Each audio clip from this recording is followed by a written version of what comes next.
no versículo 3. 1 de João, capítulo 2 e versículo 3.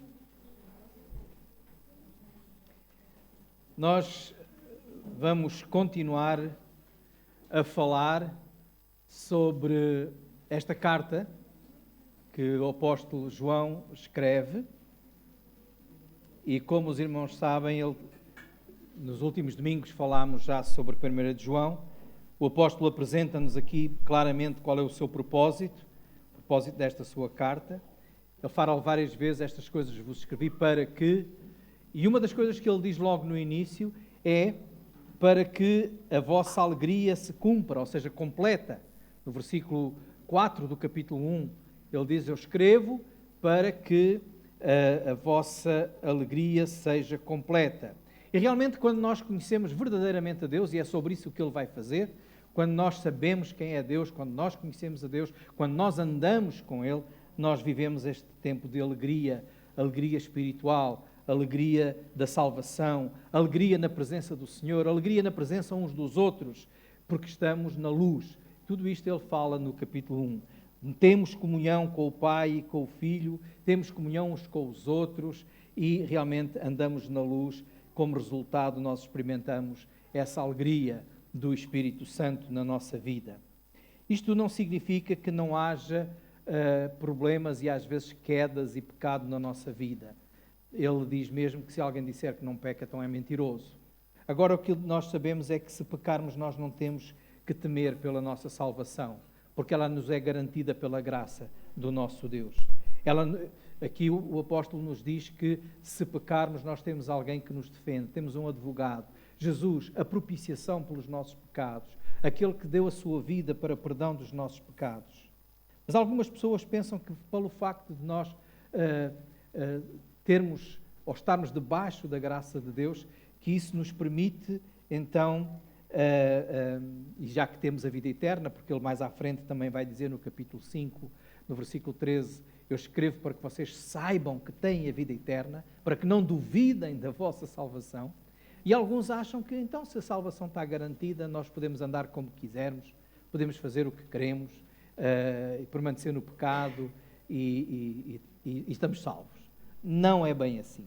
Porque também, nesta carta, o apóstolo João nos mostra contrastes. E ele vai nos deixar bem claro o que é ser crente e o que é não ser crente. O que é realmente seguir a Cristo, andar na luz, que está em oposição ao andar em trevas. Porque ninguém pode andar na luz e nas trevas ao mesmo tempo. Portanto, se é verdade que Cristo é a propiciação pelos nossos pecados, é Ele que nos perdoa e que nos dá a vida eterna, mas também é verdade que nós temos que andar na luz e não nas trevas, porque Ele está na luz. Jesus não está em trevas. E se nós andamos com Cristo, não podemos andar em trevas, porque Ele não está lá. Ele está na luz.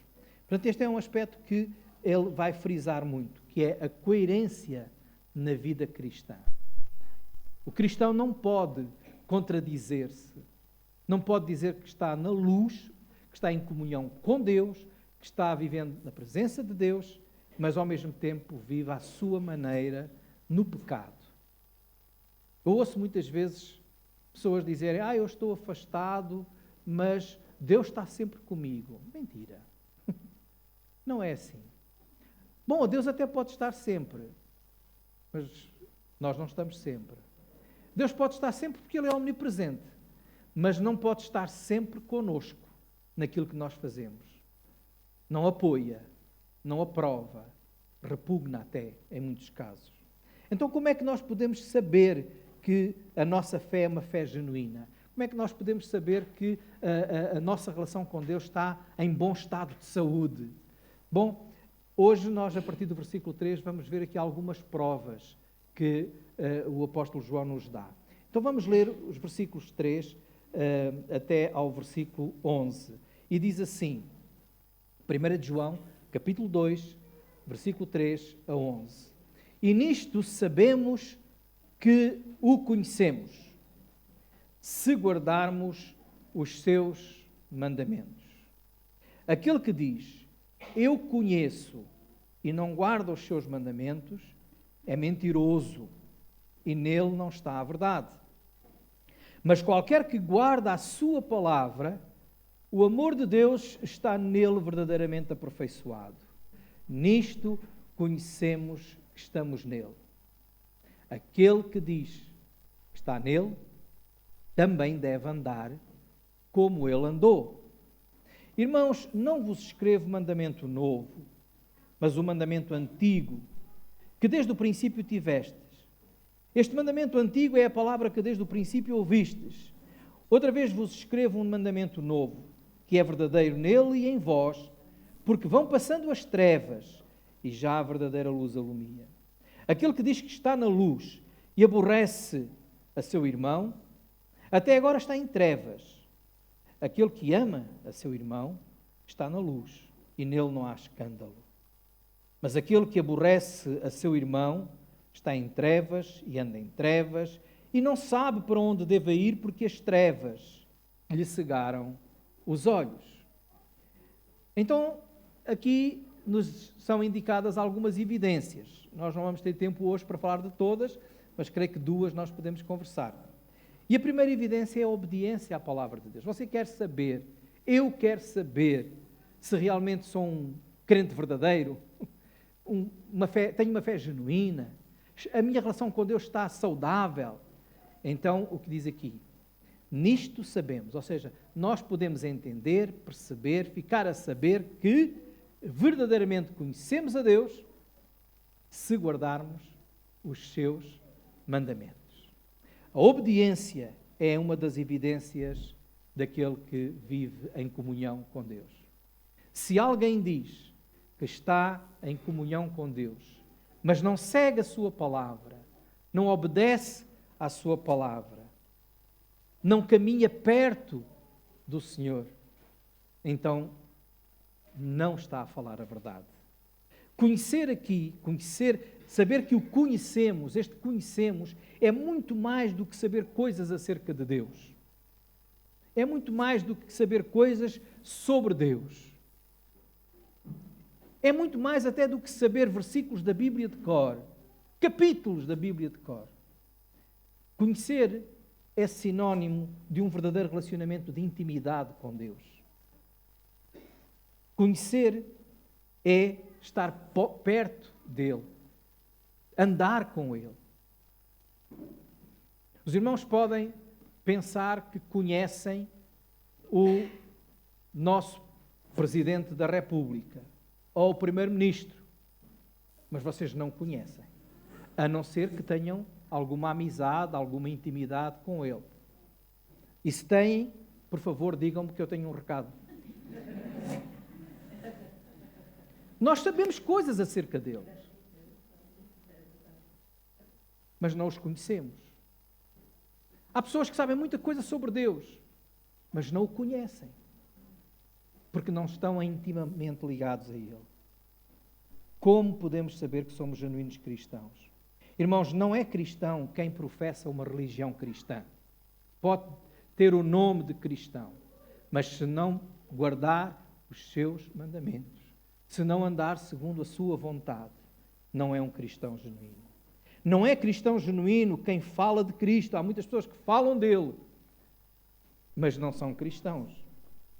Não é cristão só porque toca no louvor lá na igreja, ou aqui na igreja. Não estou a dizer que quem toca aqui não é cristão, atenção. Não é isto que faz deles cristãos. Não é isto. Não é cristão quem prega a palavra, só porque prega é cristão, não. É cristão quem realmente tem uma experiência com Deus. Vive na intimidade com Deus. Esta semana eu fiquei a saber que houve na Alemanha uma experiência, não sei se vocês ouviram falar, em que foi simulado um culto com recurso à inteligência artificial. 300 pessoas assistiram a um culto onde se cantou, pregou, falou, e toda a gente que fez aquele culto eram apenas imagens virtuais. Mas fizeram. Quando eu estudava no Instituto Bíblico Português, havia lá um irmão nosso, que era o residente lá, o irmão Pestana, tinha um papagaio. Ele tinha trazido aquele papagaio de Angola. E na altura, eu namorava com a Teresa, éramos namorados nessa altura, e às vezes eu chegava perto, porque não podia entrar, não é? Chegava perto do dormitório das meninas e chamava Teresa, Teresa, porque ia falar com ela. E às tantas, chegou a acontecer que a Teresa ouviu, Teresa, Teresa, vinha cá fora e não era eu, era o papagaio. Nós podemos papaguear muita coisa. Lá na casa desse irmão, eles quando oravam, às vezes faziam cultos lá, e o papagaio dizia amém. Podemos papaguear muita coisa da Bíblia, da fé, e não sermos cristãos. Não sermos cristãos. O cristão genuíno obedece à palavra. Nós não somos salvos por obedecer à palavra, mas se somos salvos, obedecemos à palavra. Nós somos salvos pela graça de Deus. Portanto, o verdadeiro cristão é aquele que segue a Cristo. E por isso o versículo 6 diz, aquele que diz que está nele, também deve andar como ele andou. Imitar a pessoa de Jesus. E como é que Jesus andou? Como foi? No Evangelho de João, no capítulo 6 e no versículo 38, Jesus disse, porque eu desci do céu, não para fazer a minha vontade, mas a vontade do Pai que me enviou. Jesus viveu com um propósito, fazer a vontade do Pai. Nós sabemos que estamos nele quando o nosso propósito de vida é andar segundo a vontade de Deus, é fazer a vontade de Deus. Noutra parte, em João capítulo 4, versículo 34, Jesus disse, a minha comida, isto porque os discípulos estavam preocupados e queriam que ele comesse alguma coisa, e ele estava muito envolvido a atender pessoas e a curar e a falar do reino de Deus, e ele dizia, a minha comida é fazer a vontade daquele que me enviou. Nós sabemos que estamos nele quando imitamos a Cristo, quando andamos como Cristo andou. E andamos como Cristo andou quando vivemos uma vida de obediência, uma vida submissa à vontade de Deus, em obediência à sua palavra. Isto é a prova, isto é a evidência de que nós estamos nele. Deixem que pergunte a mim e a cada um de nós, qual é o meu propósito de vida? Fazer a minha vontade? Eu luto e fico aborrecido quando a minha vontade não se faz? Ou eu satisfaço-me com a vontade de Deus? Será que a minha oração é, Senhor, muda-me de tal modo para que a minha vontade seja a tua? Mas nós normalmente quando oramos é para que o Senhor faça a nossa vontade. Senhor, tu sabes que eu quero tanto isso. Senhor, dá-me isso, não é? Tu sabes, Senhor, que eu gostaria tanto de... Então, nós podemos pedir, mas pedir como Jesus pediu, porque isso é andar como Ele andou. Pai, seja feita a tua vontade. Se possível, eu gostaria disto, não é? Mas seja feita a tua vontade. Essa deve ser a nossa oração. E a vontade de Deus é que nós vivamos na luz, como Ele na luz está. É que nós vivamos em santidade, em pureza, em serviço a Ele. Esse é o seu mandamento.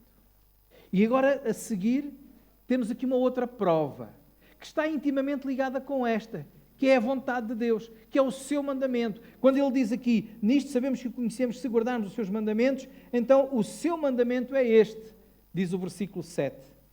Não vos escrevo um mandamento novo, mas um mandamento antigo, que desde o princípio tivestes. Este mandamento antigo é a palavra que desde o princípio ouvistes. Outra vez vos escrevo um mandamento novo, que é verdadeiro nele e em vós, porque vão passando as trevas e já a verdadeira luz alumia. Aquele que diz que está na luz e aborrece o seu irmão, até agora está em trevas. E aquele que ama o seu irmão está na luz, e nele não há escândalo. Mas aquele que aborrece o seu irmão está em trevas, e anda em trevas, e não sabe para onde deve ir, porque as trevas lhe cegaram os olhos. E aqui temos a segunda evidência, a segunda prova da nossa comunhão com Deus, a segunda prova de que nós andamos conforme aquilo que é a palavra de Deus, em obediência. A primeira é a obediência, a segunda é o amor. E o amor é a obediência, porque o amor é um mandamento. O Senhor Jesus disse que este era o seu mandamento. A lei de Cristo é amar a Deus sobre todas as coisas e ao próximo como a nós mesmos. Algumas pessoas entendem e até dizem que no Velho Testamento era a lei, no Novo Testamento é o amor. Por isso algumas pessoas dizem, eu gosto muito de Jesus, agora o Deus do Velho Testamento. Não, no Velho Testamento era o amor. Porque Deus é amor. Deus não passou a ser amor no tempo do Novo Testamento. Deus já era amor, porque o seu amor é eterno. Faz parte da sua natureza. Deus é amor. E é por isso que aqui está escrito, olha, eu deixo-vos aquele mandamento antigo, que não é antigo, é novo, mas não é novo, é antigo. É antigo e é novo. Confusão. O João devia estar confuso neste dia. Não, estava inspirado por Deus. E nessa inspiração ele escreveu este mandamento que era novo e que era antigo. Porquê? Porque ele é antigo, porque vem do Velho Testamento. Em Deuteronômio, no capítulo 6 e versículo 5, o que é que o Senhor dizia ao povo de Israel? Amarás, pois, ao Senhor teu Deus de todo o teu coração, de toda a tua alma, com todas as tuas forças. E isto vais passar para os teus filhos, para que eles também façam assim. O Senhor já dizia isso no Velho Testamento. No livro de Levítico, no capítulo 19, versículo 18, diz, não vais tratar mal o teu próximo, vais amar o teu próximo como a ti mesmo. Estava na lei. Nos livros da lei, Levítico e Deuteronômio, são 2 livros que incluem os 5 livros da lei de Moisés, do Pentateuco. Então o amor ao próximo e o amor a Deus está na lei. É um mandamento antigo. Mas Jesus disse, eu deixo-vos um mandamento novo. Portanto, qual era a novidade deste mandamento? Ora, é bom a gente ler essa novidade. Mateus capítulo 5, versículo 43 a 48. Mateus 5, 43 a 48. Jesus está a falar neste capítulo das bem-aventuranças e de outros aspectos no seu Sermão do Monte. E no versículo 43 ele diz assim, ouviste o que foi dito? Amarás o teu próximo e aborrecerás o teu inimigo. Agora, isto estava na lei? Amarás o teu próximo e aborrecerás o teu inimigo? Não. Isto não estava na lei. Isto foi a interpretação que os escribas, que os fariseus, que os doutores da lei fizeram e que aparecia depois no Talmud. Não na lei de Deus. Ou seja, tens que amar o teu próximo. Se ele for teu amigo, se for teu vizinho. Agora, se for teu inimigo, desprezas. E o que é que Jesus veio dizer, de novo? Não é isso que está lá. O mandamento antigo não é esse. Então vou dizer agora de novo. Amarás o teu próximo e aborrecerás o teu inimigo. Foi o que ouvistes? Então eu, porém, vos digo, amai os vossos inimigos. Bendizei os que vos maldizem, fazei bem aos que vos odeiam, orai pelos que vos maltratam e vos perseguem, para que sejais filhos do Pai que está nos céus, porque faz com que o seu sol se levante sobre os maus e os bons, e a chuva deixa sobre os justos e os injustos. Pois, se amardes os que vos amam, que galardão tereis? Não fazem os publicanos também o mesmo? E se saudardes unicamente os vossos irmãos, o que é que vocês fazem de mais? Não fazem os publicanos também assim? Sede vós perfeitos, como é perfeito o vosso Pai que está nos céus. Então, o que é que tem de novo aqui? O que tem de novo é que o Senhor Jesus vai explicar que o seu mandamento não faz acepção de pessoas. É para amarmos amigos e inimigos, quem trata bem e quem trata mal. É fácil. Não é. Qual de nós, que sendo honesto, vai dizer, eu tenho muita facilidade em amar os meus inimigos. Alguns dizem assim, eu não tenho inimigos. Não interessa se não tem inimigos, mas tem alguém que o aborrece. Tem alguém que faz sair do sério, perder a paciência, seja quem for. Todos nós temos. Aquela pessoa que nós temos, Senhor, dá-me graça. Todos temos. Mas é aí que aparece a evidência do verdadeiro cristão. Quando nós somos capazes de amar. O que o Senhor espera é algo muito alto. É o que é que vocês fazem de mais. Amam quem vos ama? O descrente também faz. Fazem bem a quem vos faz bem? O descrente também faz. Perdoam a quem é vosso amigo e todos também fazem. Agora, o que o descrente não faz, aquele que não anda na luz, que não está em comunhão com Deus, o que não faz é perdoar aquele que é mesmo muito mal para nós, que nos fez muito mal. Perdoar, amar. Não amar. Se amar é a prova de que nós conhecemos a Deus, também o texto diz que não amar é a prova de que não conhecemos. Não amar é a prova de que estamos nas trevas. Amar é a prova que estamos na luz. Não amar como Jesus é a prova que estamos nas trevas. E temos que nos converter ainda. Amar como Cristo implica, e analisando aquilo que Cristo fez, implica humildade. Porque Ele humilhou-se a si mesmo. Rebaixou-se. Foi mesmo essa palavra. Eu sou humilde, mas não me rebaixo. A ninguém.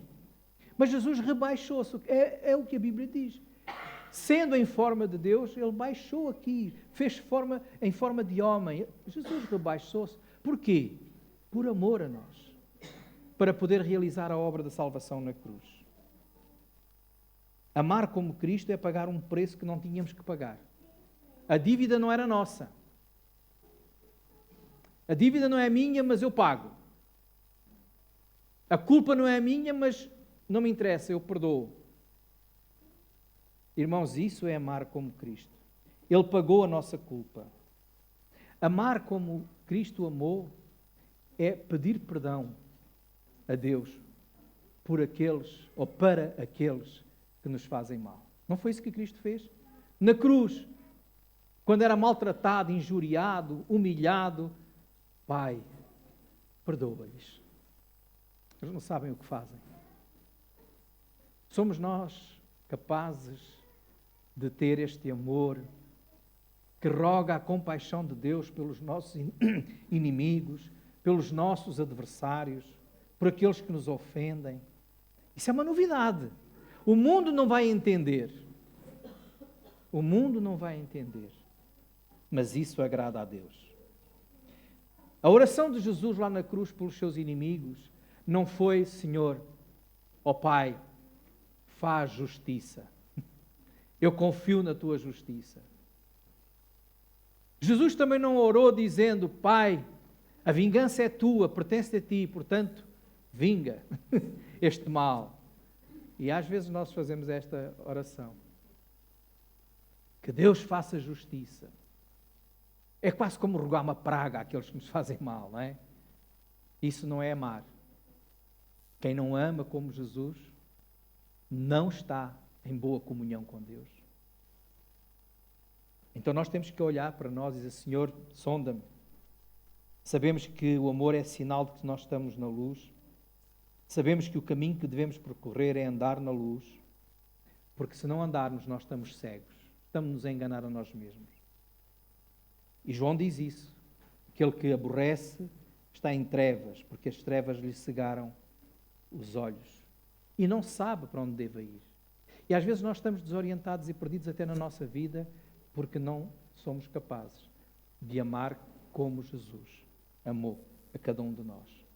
O ódio, a raiva e outros sentimentos cegam de tal maneira que nós não conseguimos discernir para onde devemos caminhar e até com quem devemos caminhar. Então, irmãos, nós temos aqui duas evidências do que é ser um verdadeiro cristão, do que é ser um cristão genuíno que anda em boa comunhão com Deus. São duas provas que nos mostram que verdadeiramente conhecemos ou não conhecemos a Deus, que andamos ou não andamos na luz. A obediência, ou seja, a submissão à vontade do Pai, o caminhar segundo a sua palavra e o amor. Há ainda algo mais que iremos falar na próxima semana. Mas estas duas primeiras estão muito e intimamente relacionadas. Quem obedece, ama, porque esse é o único mandamento que o Senhor nos deixou. Quem ama, caminha com Cristo como Ele caminhou. A pergunta que temos que fazer, todos nós, como é que estas duas evidências se evidenciam, se mostram, estão a ser visíveis na minha vida? Que dificuldades estou eu a ter? Pergunta, irmão, cada um a si mesmo. Que dificuldades estou eu a ter em manifestar o amor de Deus ou em submeter-me à vontade de Deus? Que o Senhor trabalhe nos nossos corações e nos transforme. Vamos orar. Querido Deus e querido Pai, sabemos que a Tua palavra é verdadeira. Sabemos que a Tua palavra é poderosa. Sabemos que a Tua palavra, Senhor, é penetrante nos nossos corações. E a nossa oração nesta manhã, ó Deus, é que realmente, Senhor, Tu venhas tocar cada um de nós, que o Teu Santo Espírito nos convença daquilo que tem que ser mudado ou não na nossa vida e que nós possamos cada vez mais aperfeiçoar-nos no amor e na obediência à Tua palavra, para que a nossa vida seja uma vida que revela e manifesta que estamos na luz, em verdadeiro conhecimento de Ti, Senhor, perto de Ti.